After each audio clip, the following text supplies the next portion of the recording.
Yeah. Popping in Q2. Getting it ready.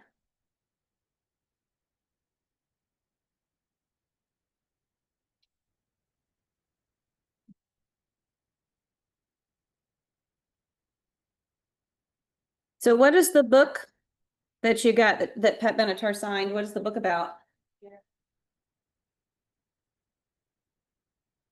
Did you read it? What's it about? Was it that complicated? Was it about dogs, people? What was it about? You don't know? Grandparents. Okay. Are they grandparents? Okay. All right. They would be cool grandparents to have. That would be awesome. I wouldn't complain if my grandma was Pat Benatar. That is so cool. You don't know where you went to get your book signed? Was it nearby or did you have to go a long way? Long way. Oh, really? Was it? Okay. Was she still in the state of Georgia or did she? Oh, she was in Georgia. Okay. I didn't even know she was on a book tour. That is very cool. I love her. She's one of my favorites. That is so cool.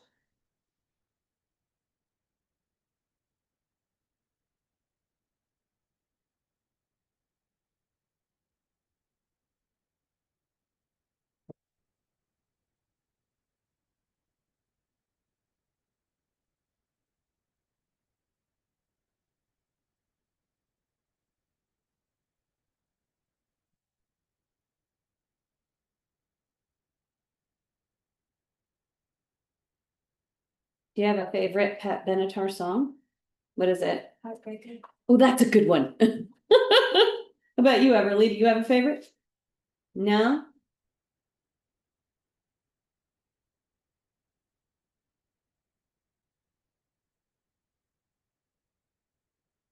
I like her. She's good.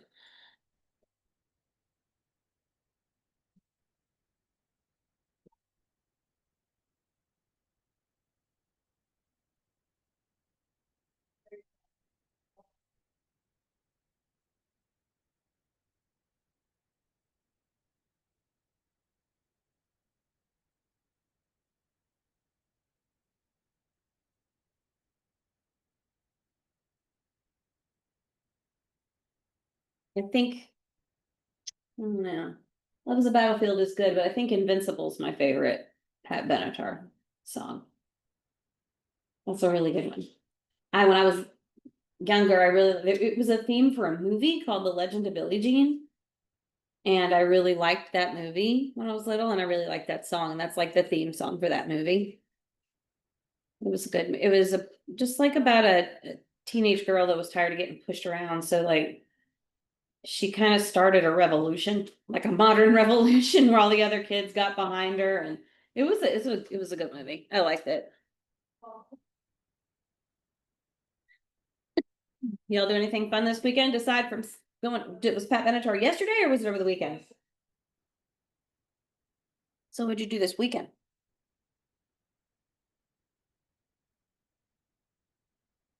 Nothing? Just hung out? I didn't do a whole lot. To church. Another one? How many shows are you guys gonna do?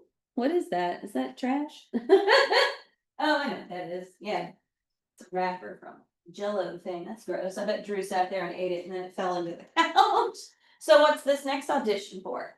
The French. Oh, the Grinch. That is right. You told me about that last week. Okay. Morning, Evan. Morning. How are you? Good. So we have our Q2 stuff today for our binder. Did you happen to bring your binder? Yeah. Good. Okay. So What one? your green binder. Oh, yeah.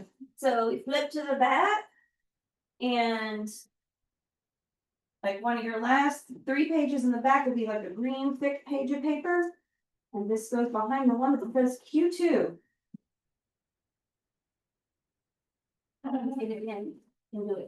Let's say, there's Q4, there's Q2. Oh, wait, let's see, look at that, headlines here. I said that too early. I said it too early.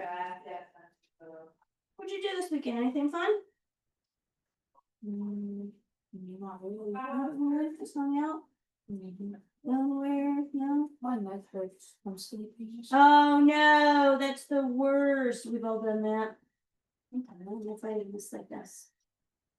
You sleep crooked on it or something? I think that was because I practiced too much guitar and like you have to. Yeah, yeah.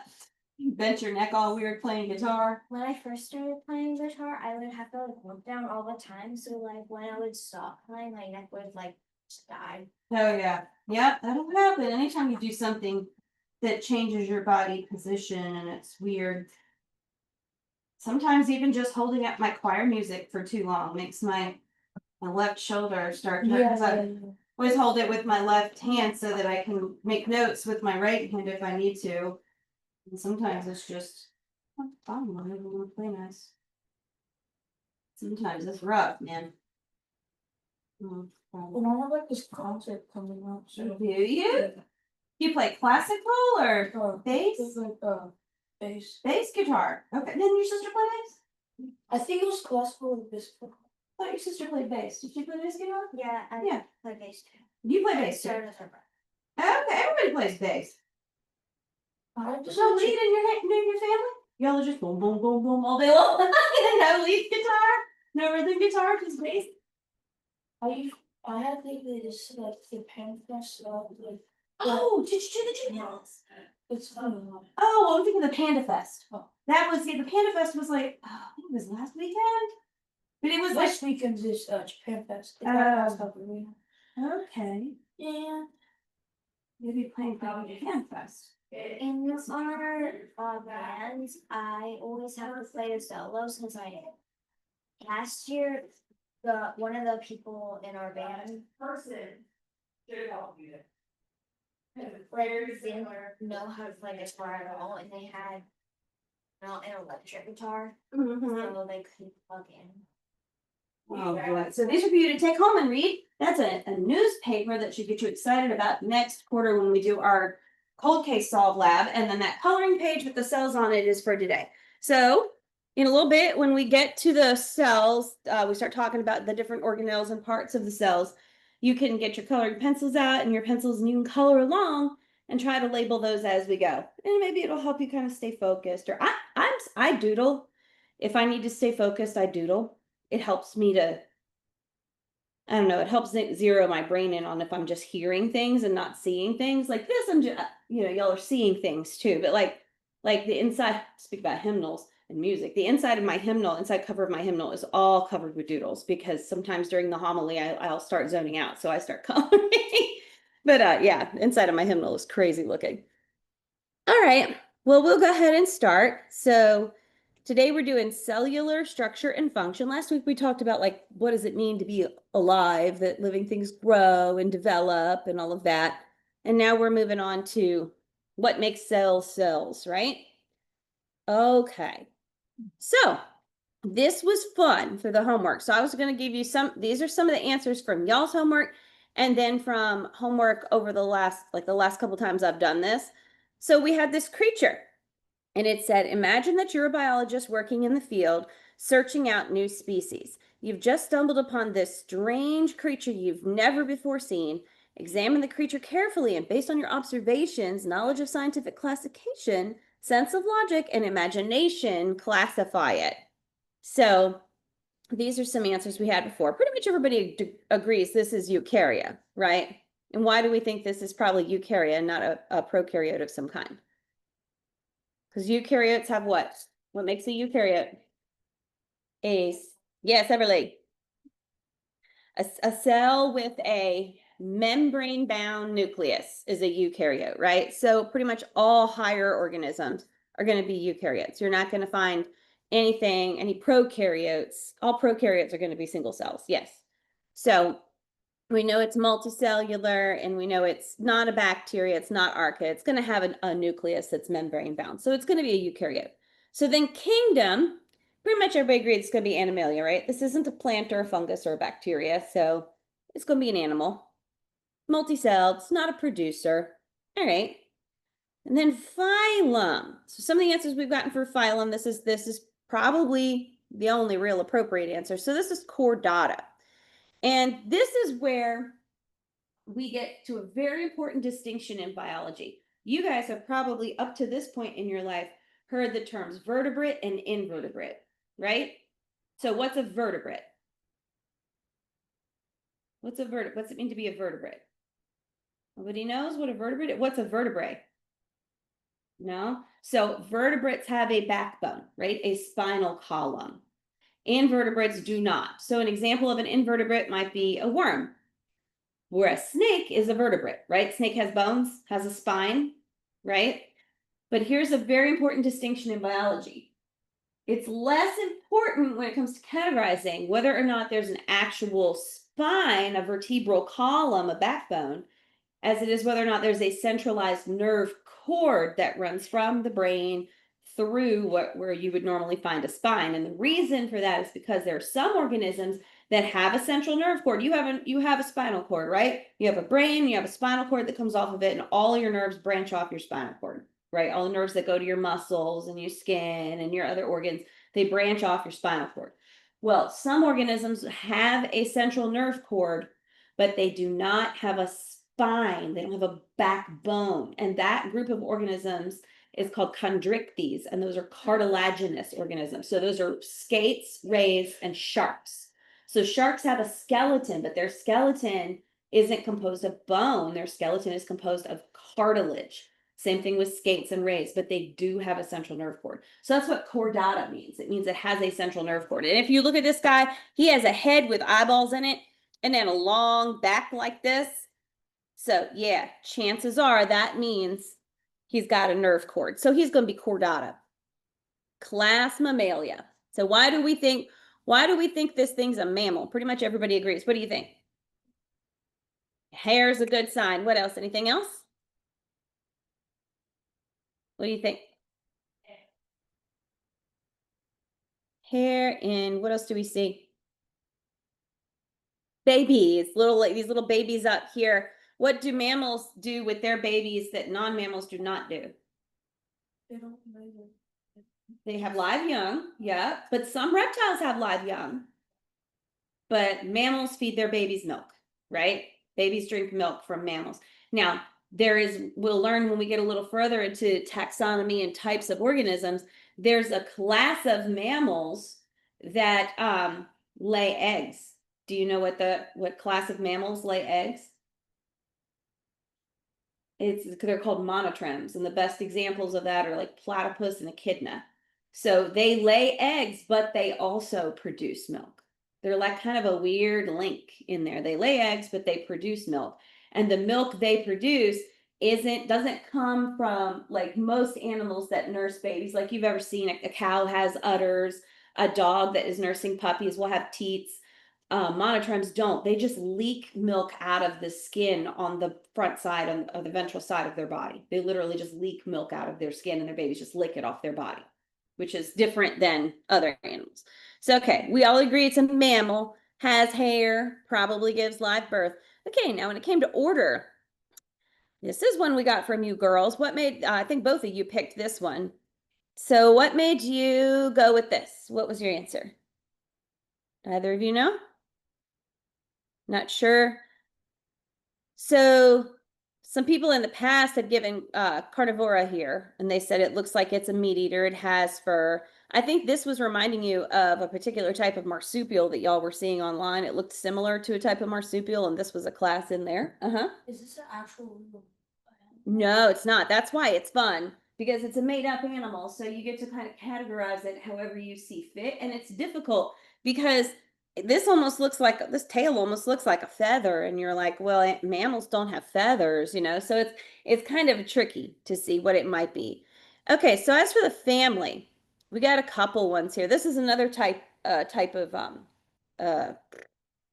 marsupial. And this right here is where you're going to find similar to cats, organisms that are similar to cats. or dogs even. So people were saying, you know, it has cat-like facial features if they said this. It has a tail and it has toes if they said this. In the past, I've had some people say it reminded them of a wolf or a dog. And then when it came to genus, we got a bunch of these. So this one cracked me up. Kardashian Cintura Pero. Somebody made that up because it has such a tiny waist. It looked like Kim Kardashian. So they made up a genus for it there, which is kind of funny. But similar to an African wild dog, it's a long tail, slender body, pointy ears. It looks like a cat. You know, people have different opinions about what it looks like. And names for it were fun. Gargoyle, the thingy, Flatty Wang, Flatoon. People came up with fun names for it, right? And this is kind of the fun thing is when you get down to the last bit, when you get down to species, and if you're the scientist that discovers the new species, you can call it whatever you want. We have some really funny names for organisms out there. Sometimes they're named after people, sometimes they're named after places where they're found, sometimes they're just weird sounding names. A lot of the time they're Latin or Greek names that combine roots together, pieces of words together so that it kind of describes it. But how would you be able to know for sure that these links are correct? Like that it actually would say you thought it was an Achilles, you thought it was a cat. How would you know what it's really related to? Aside from looking at it and its observable characteristics, do you know how you could tell what it's really related to?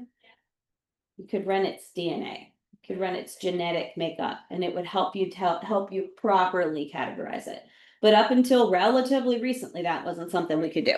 So we have recategorized a lot of things because of that. The babies look like squirrels. Yeah, you know, I think this is actually Romulus and Remus, maybe. It's an old story. I think that might be what it is. Oh, because it looks like one because it's the thingy, acts like a canopy, weird, wonky. Good answers. All right, so we're going to talk about cell discovery first before we talk about cell structure. So we're going to learn about the guys that helped discover cells and their cell theory, and we're going to learn about them and where they came from and what their lives were like too, because it's kind of important to understand. I always think it's important to put biographies with scientists because it gives you context for what they were discovering and when they were discovering it. So the first guy we have is this dude, Robert Hooke, who looks so sad to me, and I'm unsure why. So he looked at cork under a microscope. And by the way, this right here, that's his microscope. If you're wondering, it looks like a tiny telescope. And he actually used a little, like a bulb, like a round flask type thing filled with water and a candle behind it, and used the water to like magnify light from the candle so that he could use his microscope. But he looked at cork, tiny pieces of cork. Do you know where cork comes from? Y'all know what cork is, right? Like you see at the top of a wine bottle or on a pin board. It's part of a tree. So a particular type of tree. So he looked at cork under a microscope and it looked like that. And he thought, oh, those little chambers, they look like cells. So cells in your body, cells in nature are named after, prison cells. Yeah, pretty much cells where you hold people, little chambers, cells, not always prison cells. Sometimes they're bedrooms and things like that, but cells, chambers. And that was in 1665. And then the next guy we had is this guy, Antony van Leeuwenhoek. That is Leeuwenhoek. That's a fun name, right?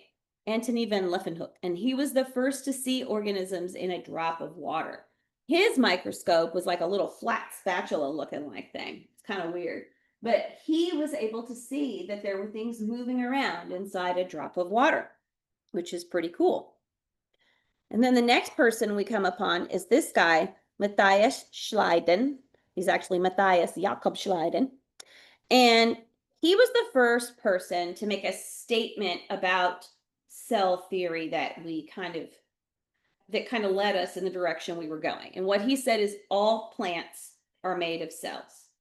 Now, we all know that today. We take it for granted because it's something we've known our entire lives. But in the 1820s and 30s and whatever, that was not common knowledge. So when you make a statement like that, it's a bold statement about the way things are and why things are the way they are.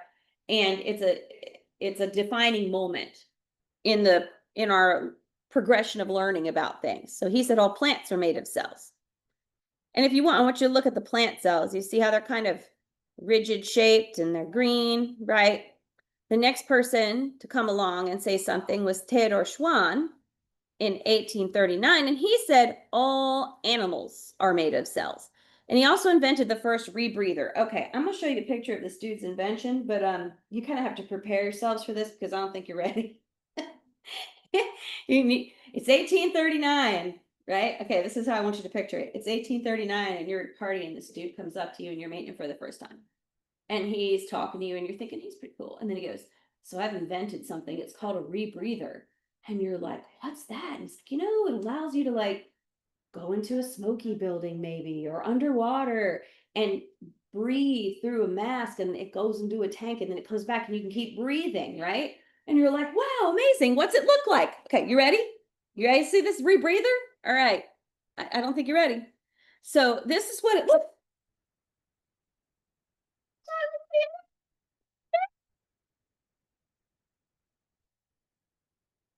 Great. Theodore is modeling his rebreather here for you. Imagine you're at that party and he goes and changes and comes out wearing that. But just imagine. I mean, come on. Can you imagine people at the time must have been like, this is his drawing about how it works, and those are his like patents and whatever. But yeah, cool dude. Very cool dude. I mean, creative. I love inventors. So they improved throughout the years. Oh yeah. Oh goodness, yeah. Now we got full masks. I mean, think about stuff that astronauts wear when they're outside of, when they're doing like EVAs and stuff, when they're outside the vehicle and they're doing work and whatever. Like, we've improved on this massively, but he was the first one to invent it. And my favorite part is the center strap that goes up the middle of your nose. Awesome. It's pretty awesome, isn't it? Yay, Theodore. All right. And then we got Rudolf Virchow. It's 1855. So he said one of the first big statements for cell theory. And it is that, so we have all plants come from cells, all plants have cells, all animals have cells. So we can group that together and say all living, well, they weren't excluding bacteria, and they were excluding bacteria and fungus and things like that from the conversation. But today we kind of recognize those statements together as all living things are made of cells, right? And then we get Virchow, and he says all cells come from existing cells. Remember last week we talked about spontaneous generation? What was that? What was spontaneous generation? It was disproven, but what was the idea? What was it, Everly? That when things that weren't alive. Yeah, or things that weren't even alive. Things that are either never alive or no longer alive could produce life. That life just generates spontaneously. And we know that to be wrong now. Life comes from life, always. So he was the first one to say cells come from other cells. And if you look right here, do you see those cells, those three of them right there that look like they have like little spines in them or whatever? Those are actually the chromosomes in cells being pulled to opposite ends so the cell can divide. That's what that is. Those cells, those 3 cells, are about to divide. Each one is about to turn into 2. So this is an example of how cells come from existing cells. And so that's a big deal to make a statement like that. So then we have things like electron microscopes. I know this was in your book, so I wanted to show you what an electron microscope is. This is a regular microscope, a compound microscope, like what we have in class. But look at how big this guy is, right? Like we don't have anything like that because these are crazy expensive. So a scanning electron microscope is a type of electron microscope that produces images of a sample by scanning the surface with focused beam of electrons. The electrons interact with the atoms in the sample, producing various signals that contain information about the surface topography and composition of the sample. Topography, like on a map, is where you have mountains and valleys. So topography in this case would be, the highs and lows of the image, where things are coming off the slide, in 3 dimensions. The electron beam is scanned in a raster scan pattern. It's just how they do it. And the position of the beam is combined with the intensity of the detected signal to produce an image. In the most common scanning electron microscopes, secondary electrons emitted by atoms excited by the electron beam are detected using a secondary electron detector. The number of secondary electrons that can be detected and thus the signal intensity depends on other things like your specimen topography. Some scanning electron microscopes can achieve resolutions better than 1 nanometer. That's teeny, teeny, teeny. Specimens are observed in high vacuum in a conventional scanning electron microscope or in low vacuum or wet conditions in variable pressure environmental electron microscope in a wide range of cryogenic or elevated temperatures. So they can change the temperature, they can do all kinds of things. So I think if I remember correctly that these are pollen. So if you look at pollen if you use a compound microscope, you're looking like as you focus, you can see through things, right? You can see through a cell, which is why it looks like the image on the paper I gave you today. It's like a cross section, right? You're looking down into the top and you're focusing into one part of it that's like a cross section. But scanning electron microscopes can show you the surface of things and it gives you a more three-dimensional look. See how those little grains of pollen look like that? You can see all the little spines on them. That would be much harder to see with a compound microscope, like the kind we use in class. So now we're going to play a guessing game about our cell theory, guys. All right, so in what order do you think they were born? Do we remember who they are? So I'll give them all to you since we didn't have them at first. So this is the order in which they were born. So we had Antony von Leeuwenhoek, Robert Hooke, Matthias Jakob Schleiden, Theodor Schwann, and Rudolf Virchow. Okay, remember these are your guys, okay? Because we're going to be asking about who did this, who did what in a minute. So these are the guys to choose from. All right, so those two are backwards. Okay, where was Robert Hooke from? What do you think? Who thinks he's from Germany? Oh, what do you think? You think he's from England? All right. Either of you girls have a guess? No? You're right, Evan. He's English. Robert Hooke is English. Very good. It's a very English sounding name, right? Sometimes the names are a giveaway. Sometimes they're not. All right, where do you think Antony von Leeuwenhoek was from? Germany, England, Poland? Actually, I didn't give you all the right answers there. I should have put in there the Netherlands. He's Dutch. Anytime you see a van, it's usually a sign that they're Dutch. Like sometimes if you see names that end in son, like Peterson, but it's S-E-N instead of S-O-N, that's usually a sign that they're Danish. Von, you see V-O-N, it's very often German. Kind of depends. I should have put Dutch in there. I didn't realize it wasn't part of your choices. All right. How about Matthias Jakob Schleiden? What do we think here? What do you think? Germany? Everybody kind of agrees he's German? You're right. With a name like Matthias Jakob Schleiden, he is German. You want to hear a funny story? So my husband works in telecom and his company he works for is Nokia. Nokia is Finnish. So it's European, it's from Finland. So he gets a lot of people with different names from different cultures that he works with because he works with a lot of engineers too. So there's a lot of Asian names. He has a lot of like Finnish names, Norwegian names, all this stuff, right? So he was doing an event and he asked my older son to read a list of names for him because he was having to look at the list and type and, go back and forth. And he was like, hey, can you just read the list off to me? So Cole was reading the list and he gets to this guy's name and he was like, Jacob Williams. And my husband is like, no, dude, it's Jacob. But he'd read so many foreign language names at that point that his mindset was that it was not going to be something like Jacob. But this case, it's Jakob because he's German. Because when we did Willy Wonka, Mm-hmm. it sounds like how Augustus would talk, and Augustus is from Germany. In Germany, very good. Yeah. Oh, you mean Nokia, like the phone? Yeah. Yeah. Exactly. An old Nokia phone. Yeah, they don't do the cell phone so much anymore. He does the no, he works in fiber optic telecom, so internet and stuff like that. Yeah. All right, so he was German. How about Theodor Schwann? What do we think? Poland? Do we think Poland? Poland. He's actually German too. Schwann is German too. But how about Virchow? What do you think about Virchow? What does that sound like? That one sounds Polish. Yeah, Virchow's going to be Polish.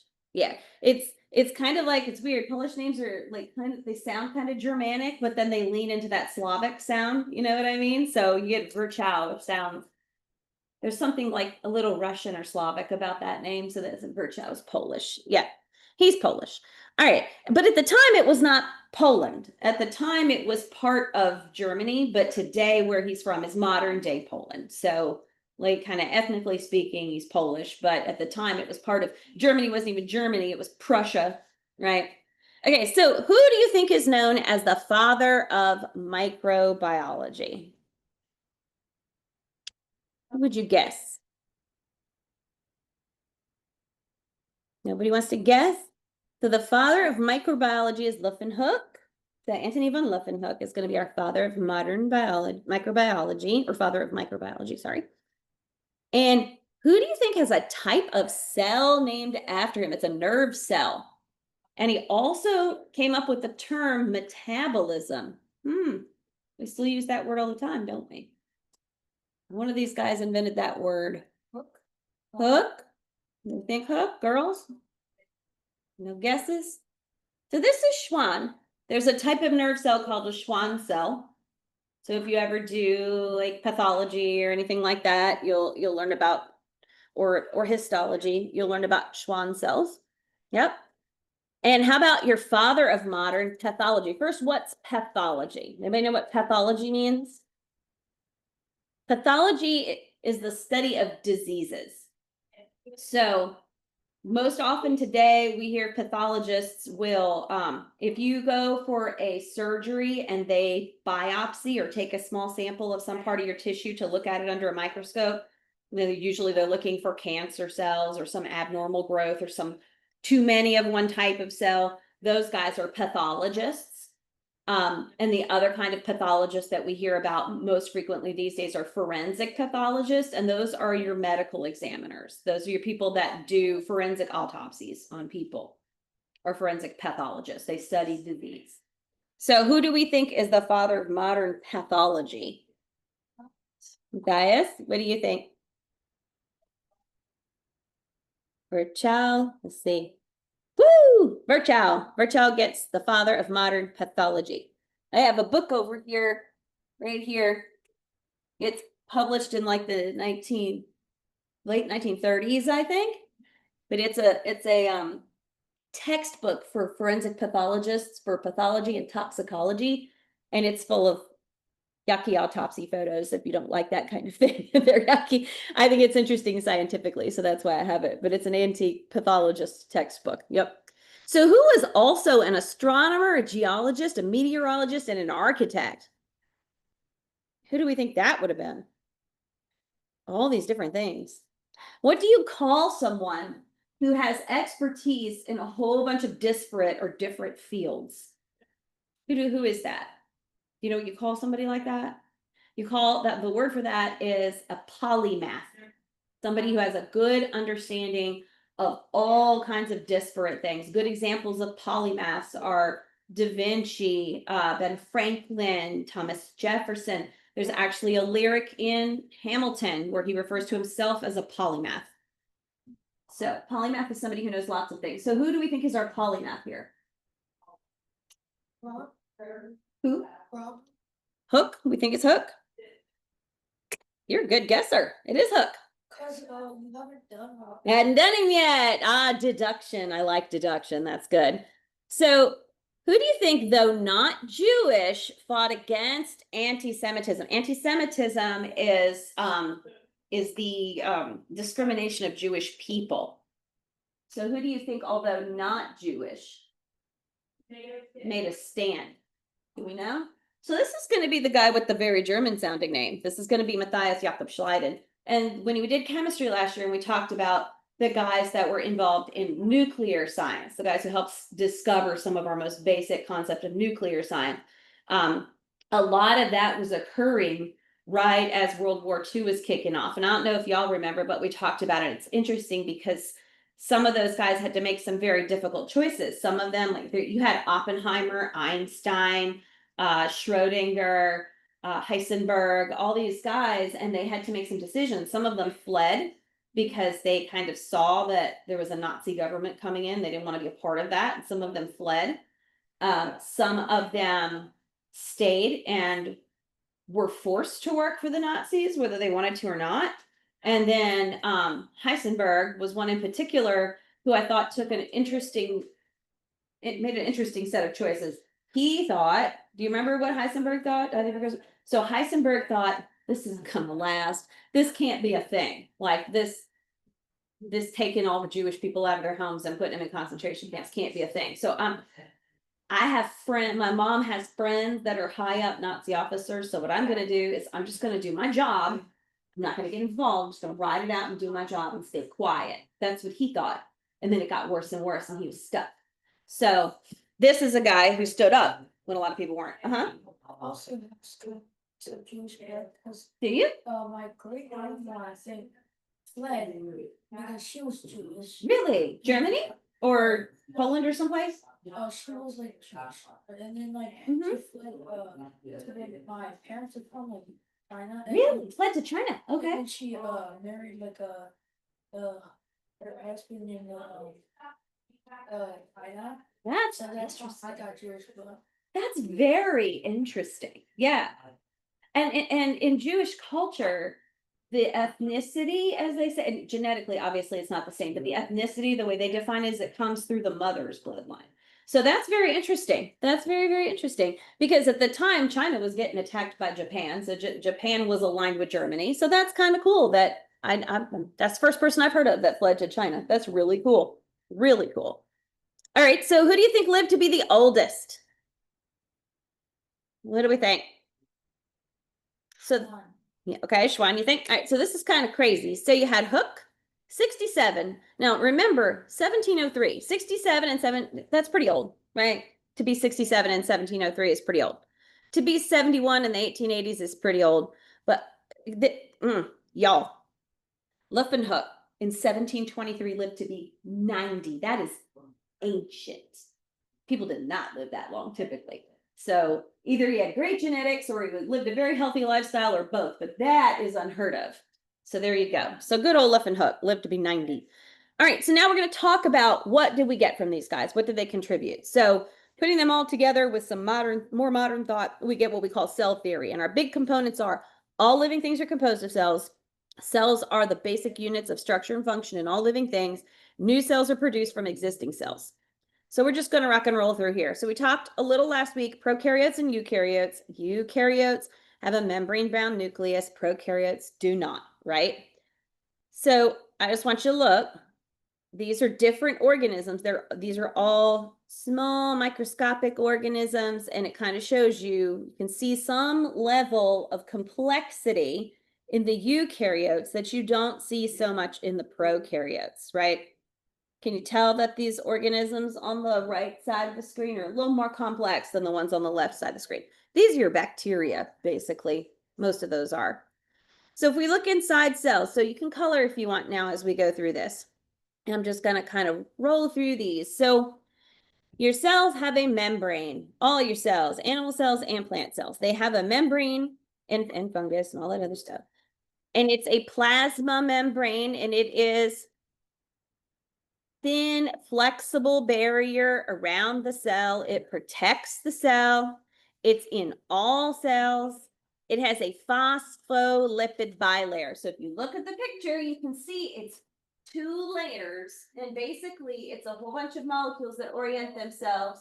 They have heads and tails. Their heads are on the outside and their tails are all going into the inside. See the little wiggly lines? Those are like the tails of those molecules. And they align themselves that way. And that's critical because it provides a barrier that marks the boundary of the cell. Sometimes they call it a lipid bilayer, but it's a phospholipid bilayer most technically. And it's composed of 2 layers of basically they're fat cells, lipids are fats, organized into 2 sheets, and it is selectively permeable, which we learned about last week in lab, right? We modeled that cell and we found that the little bag was a semi-permeable membrane. What went into the bag? The bag had starch in it. What from the environment was allowed in? The iodine was allowed in. And we could tell because the starch inside changed color. And then the starch, though, could not come out. So that's what it means by selectively permeable. Some things can come in and out, some things cannot. So we have cytoplasm inside of a cell. So this is the material inside of the cell. Doesn't include the membrane or all of the organelles. It's what everything floats around in. It's present in all cells. It's kind of like people sometimes say it's like a jelly like a watery jelly that's inside of cells. And then we have cell walls. Okay, cell walls are not present in all living things. Cell walls are present in certain organisms like plants, algae, fungi, and nearly all prokaryotes. So animals without, or organisms, sorry, not animals, organisms without a membrane-bound nucleus will have a cell wall, right? And it's not found in animal cells. We do not have cell walls. It lies outside the cell membrane.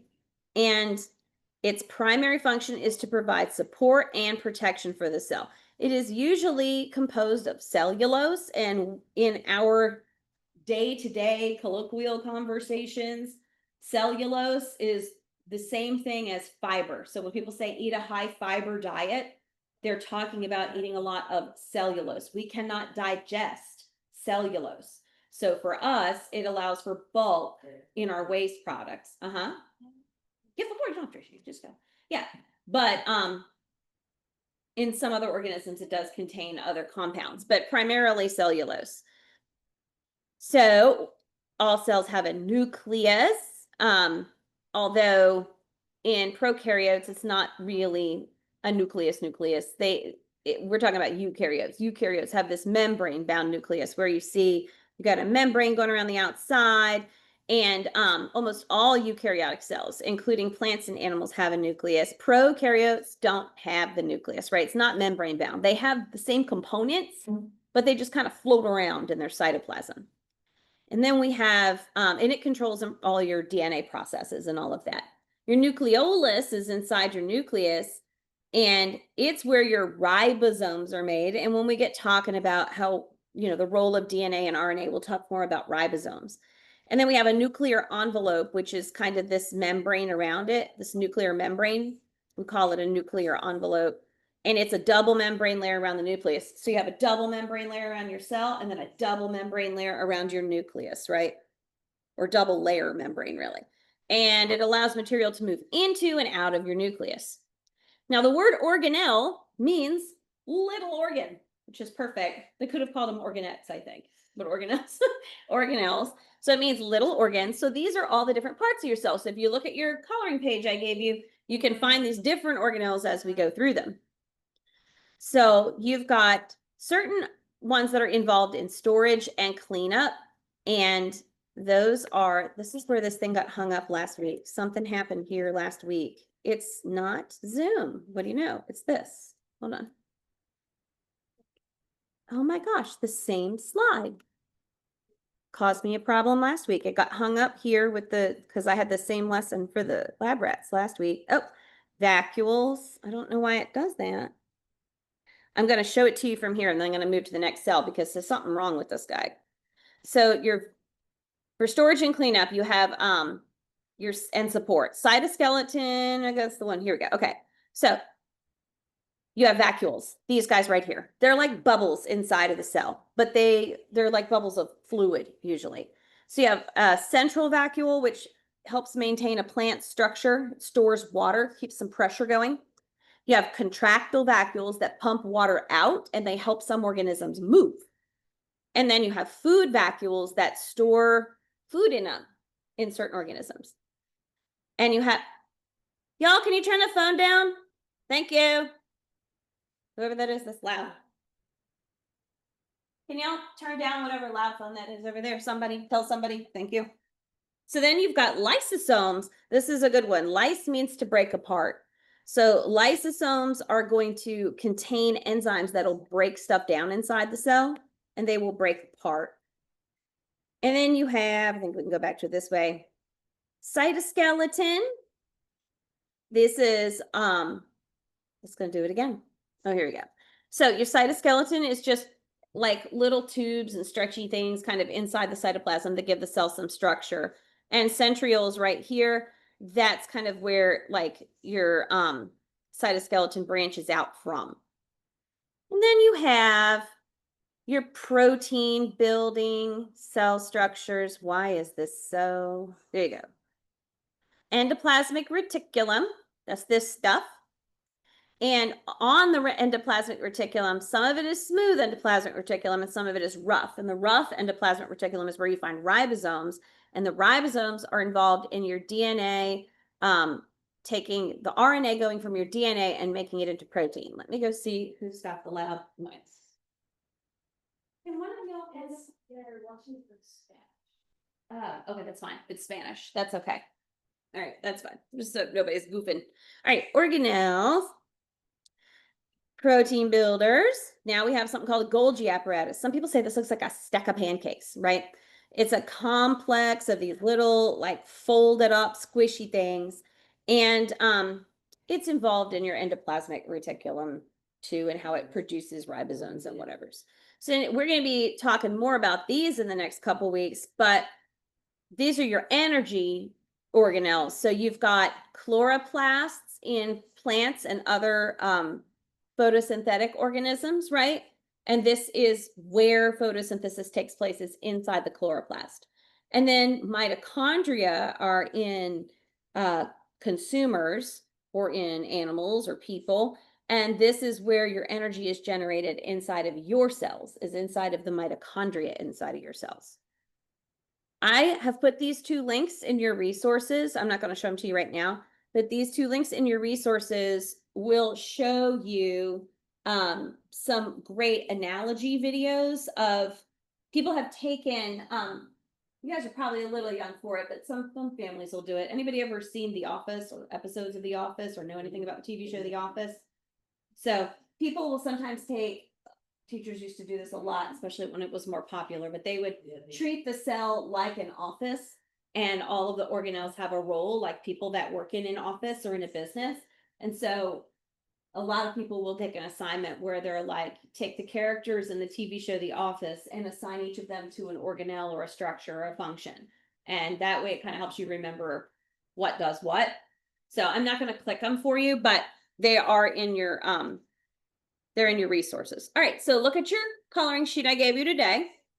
If you want to take a second to, I don't know if anybody even bothered to color when I was talking, but whoops. If you want to take a second, you can look there. There's the animal cell.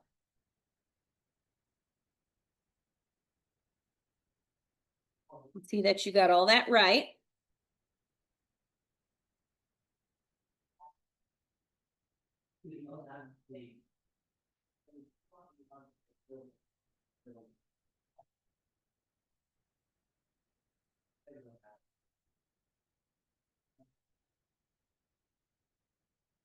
And I gave it just a minute because I got two more for you to look at, so I don't want to.